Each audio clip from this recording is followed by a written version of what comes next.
بسم اللہ الرحمن الرحیم۔ حضرت ابو ہریرہ رضی اللہ تعالیٰ عنہ روایت کرتے ہیں،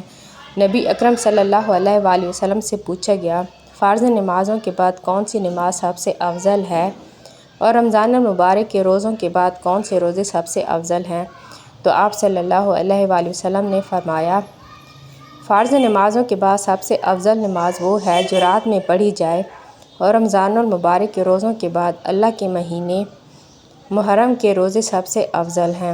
حضرت ابو امامہ باہلی رضی اللہ تعالیٰ عنہ روایت کرتے ہیں، نبی اکرم صلی اللہ علیہ وآلہ وسلم نے ارشاد فرمایا،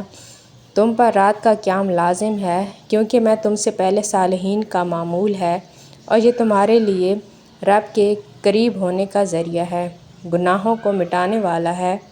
اور برائیوں سے بچانے والا ہے۔ حضرت عبداللہ بن ابی قیس کہتے ہیں، مجھے سیدہ عائشہ رضی اللہ تعالیٰ عنہا نے فرمایا،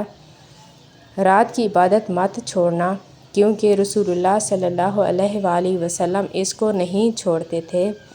حتیٰ کہ جب آپ بیمار یا کمزور ہوئے تو بیٹھ کر نماز پڑھ لیتے تھے۔